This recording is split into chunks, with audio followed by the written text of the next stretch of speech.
Olá a todos, somos graduandos do curso de Engenharia Mecânica da PUC Paraná.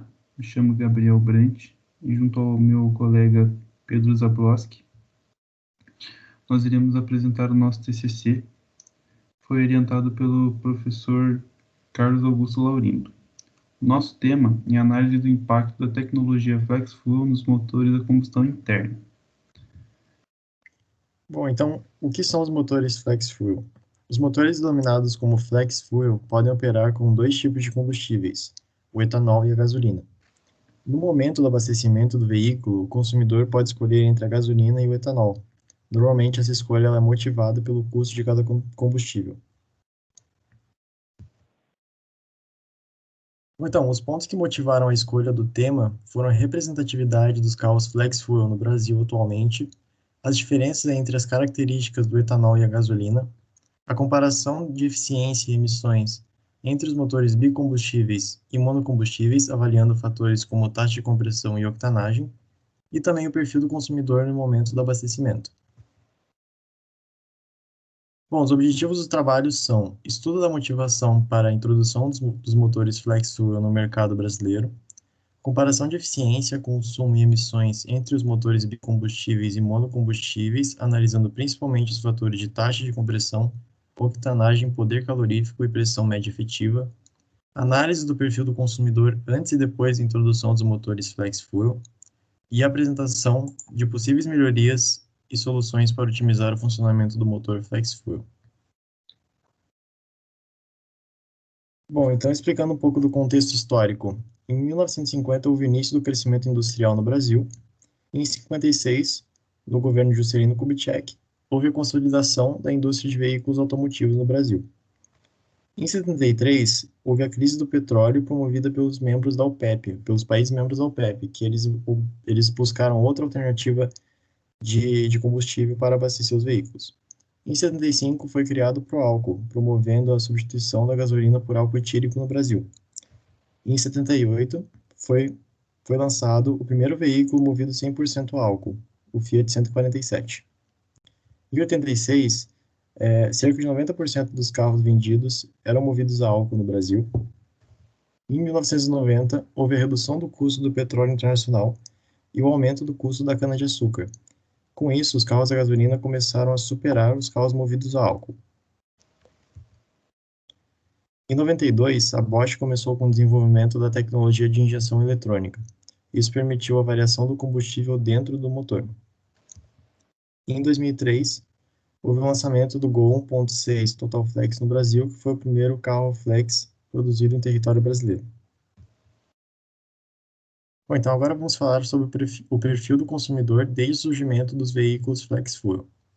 No gráfico da esquerda, temos a proporção da frota separados por carros movidos a motor flex, gasolina, etanol 100% e diesel. Bom, é possível notar que a partir de 2005 os carros flex começaram a superar os carros movidos a gasolina, chegando no valor de 87% em 2013. A tabela da direita representa a fração da frota utilizando gasolina e etanol. É possível identificar, nesse caso, que os consumidores passaram a utilizar cada vez mais a gasolina para abastecimento do veículo flex, atingindo a marca de 75% no ano de 2013. Isso apresenta um problema, visto que a combustão da gasolina gera CO2 que não é reaproveitado pelo meio ambiente, e que o motor flex utiliza uma taxa de compressão intermediária, possivelmente onerando a eficiência do motor. Bom, para análise dos fatores importantes, nós vamos utilizar o ciclo Otto como modelo. O ciclo Otto se trata de um ciclo ideal, no qual são desprezadas as irreversibilidades do sistema real. Esse ciclo possui 4 etapas em seu funcionamento: a admissão da mistura a combustível, esse é o primeiro estágio. O segundo estágio é a compressão, que gera aumento da temperatura e pressão. O terceiro estágio é a combustão. E o quarto estágio é a expulsão dos gases gerados pela combustão. A gasolina e o etanol possuem características distintas. Como é possível observar na reação de combustão desses dois combustíveis, existe uma diferença na quantidade de ar presente na reação de combustão, o que confere ao etanol uma relação estequiométrica menor em comparação à gasolina. Outro fator a se observar é a octanagem do etanol, que é mais elevado devido ao seu maior calor latente de vaporização, que permite que o combustível seja submetido a maiores pressões. A octanagem mede a capacidade do combustível de resistir à detonação quando posto em alta pressão e temperatura na câmara de combustão. A detonação é um fenômeno indesejado nos motores, pois provoca a combustão espontânea do combustível antes da descarga elétrica da ignição, gerando a propagação de ondas de pressão de grandes amplitudes, que pode danificar os componentes internos do motor. Existem dois métodos de análise de octanagem, o MON e o RON, que são padronizados pela STM. O MON, número de octano motor, avalia a resistência à detonação em condições mais severas, enquanto o RON, número de octano pesquisa, avalia a resistência à detonação em condições mais suaves. Um fator importante a ser considerado nos motores flex é a taxa de compressão, que é a relação entre o volume comprimido e o volume admitido no cilindro. A taxa de compressão tem influência direta no rendimento do motor, e observa-se que quando maior a taxa, maior o rendimento, conforme relacionado na expressão. Dessa forma, a taxa de compressão influencia na potência efetiva gerada pelo motor. Nos motores flex atuais, para atender às diferentes características dos combustíveis, opta-se por trabalhar com taxas de compressão intermediárias, algo que acaba limitando o rendimento do motor com ambos os combustíveis. Uma solução bastante utilizada nos dias atuais pela indústria para se obter o melhor rendimento em motores é o downsizing, que consiste em utilizar motores superalimentados de menor cilindrada em contrapartida a motores de capacidade volumétrica maior naturalmente aspirados. Com isso, é possível atingir os mesmos patamares de potência de motores convencionais, de maiores deslocamentos, elevando-se a pressão média efetiva, ou a PME, permitindo que se trabalhe com um mapa de consumo específico mais favorável ao baixo consumo. Então, motores de menor cilindrada possuem a mesma potência de motores maiores, não superalimentados, e conseguindo atingir valores de consumo de combustível menores quando comparados. Analisando a comparação, traçando uma comparação baseada nas emissões entre motores downsizing e motores convencionais, utilizados em carros da mesma categoria e que possuem peso e potências similares, observa-se que os motores de pequena cilindrada flex acabam emitindo maiores quantidades de monóxido de carbono.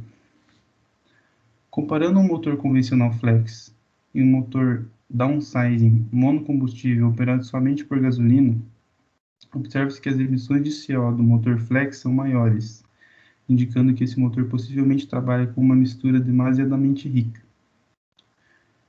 Por fim, coloca-se lado a lado dois motores de meia cilindrada, um flex e outro movido somente a gasolina, ambos superalimentados, e observa-se que o motor flex emite quase 6 vezes mais monóxido de carbono quando comparados. Então, fica evidente que os motores flex, ainda que sobrealimentados, necessitam trabalhar com uma mistura mais rica, pois possuem oxigênio de forma insuficiente para queimar completamente o carbono. A operação com misturas mais ricas dos motores flex se dá pela necessidade de se operar com taxas de compressão mais baixas e pouco otimizadas por etanol, uma vez que a razão ar combustível do etanol é mais baixa que a da gasolina.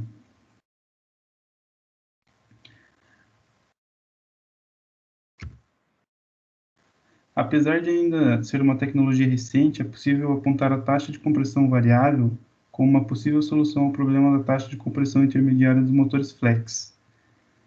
Essa tecnologia, que permite a alteração da razão de compressão dos motores através de um mecanismo que altera o curso do pistão, conforme a demanda necessária, permitiria que se tivesse uma taxa de compressão adequada a cada combustível, uma vez que o etanol exige taxas de compressão maiores, enquanto que a gasolina trabalha menor em taxas de compressão mais inferiores, proporcionando assim um aumento de eficiência e a redução no consumo e emissão de poluentes, né?